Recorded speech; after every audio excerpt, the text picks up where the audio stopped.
Mira nada más, muy buenos días, querido Gustavo. ¿Cómo estás? Amigos? Muy bien, gracias. Bienvenido. Mira nada más a quién nos traes el día de hoy. Miren nada más, el día de hoy vamos a platicar acerca de los erizos de tierra. Esta mascota que en efecto también es muy peculiar, está convirtiéndose en una mascota popular también y por lo tanto, pues bueno, es necesario saber cuáles son sus cuidados para tenerlo en óptimas condiciones. Uy, ¿no te pica?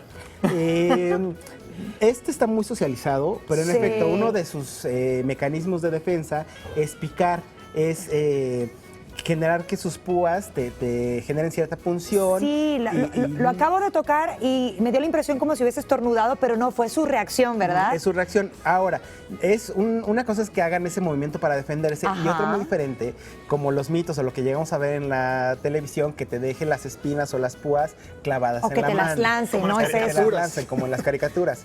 No, este es el erizo de tierra. Está el puercoespín, el que vemos de África o algunos en América también, que son más grandes, tienen las púas más largas y esos sí pueden dejarlas. Pero es del mismo tipo, es más o menos la misma familia. No, este es insectívoro y el otro es roedor. Ah, ¿no? O sea, sí hay son de mucha la diferentes. diferencia. Oye, ¿son familias. amigables, por ejemplo, o qué tan agresivos son o cómo? Depende de cómo lo socialices. El socializarlo es estarlo acariciando, paseando un poquito, agarrarlo para que se acostumbre al contacto. Hola. Bueno, esa que vemos ahí en pantalla, por ejemplo, ella odia a todo el mundo. Ella odia a todo el mundo. Ella odia a todo el mundo. Ella Entonces, sola en su mundo ella sola feliz, en su cajita. ¿no? Entonces ella sí responde con un poquito con el movimiento de las púas.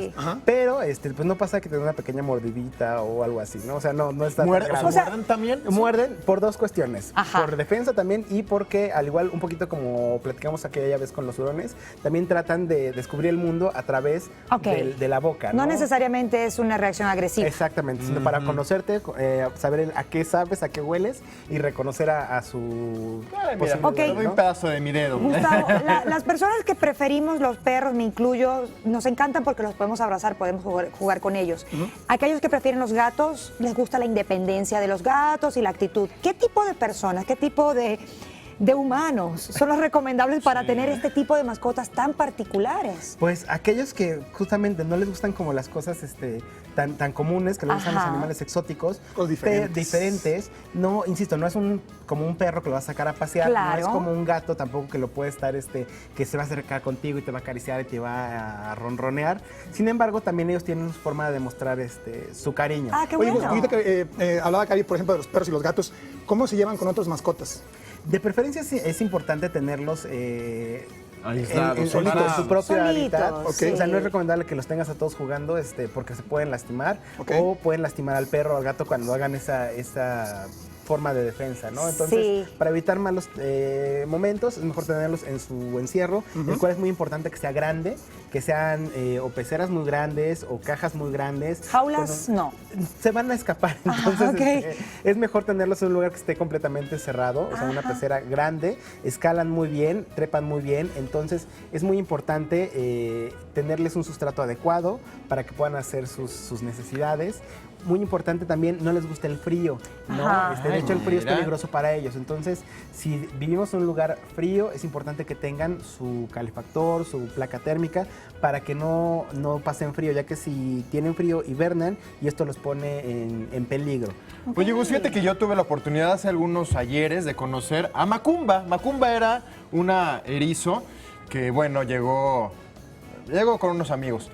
Pero ¿sabes qué sucedió? Que la Macumba estaba preñada. Ok, sí. Y entonces de repente esta persona que era la dueña de Macumba se despierta un día y ve a 3 ericitos chiquitos ahí. Macumbitos. Pero claro, por la falta de información, ¿no? Pues no sabíamos no sabían qué hacer. Imagínate. Y lo que pasó es que a uno de los bebés que ya pues nació muerto, la mamá se lo comió. Se lo comió, entonces era, quítale, se le van a atorar las espinas, ¿no? Es una reacción, quiero suponer que es natural, ¿no? Es una reacción como de supervivencia, entonces digamos, si se murió, generalmente la mamá necesita proteínas para poder lactar. Claro. Son insectívoros, pero también son un tanto omnívoros, entonces comen de todo. Entonces, canibalismo. Pues, es parte del instinto normal para asegurar la supervivencia de los otros dos y poder darle ¿Cuánto viven la proteína. ellos? Llegan a vivir un promedio de 8 años, o sea, sí son mascotas longevas. Muy longevas. Es muy importante que para tenerlos también muy muy bien, hay que llevarlos al médico veterinario Claro. especialista. No se vacunan, sin embargo, sí se desparasitan. El cuidado con las espinas, que es un tipo de cabello, Claro. es como las uñas, es un cabello más reforzado. Hay que checar que estén en buenas condiciones, que no se caigan, que no se desprendan. Se caen como un cabello normal, Te va a pero brincar, hasta Kike. cierto punto, ¿no? Si vemos que se caen muy fácilmente o vemos muchas en su terrario, Sí. en su encierro, es importante llevarlos Imagínate al yo médico con veterinario. espinas. Ah, sería mira. La Sí. sensación. Una Con su opción. cuesta mucho gel. Pues ¿no? definitivamente una opción más para aquellos que quieran tener una mascota un poco más exótica, un poco menos común. Gus, muchísimas gracias. Gracias, Gustavo.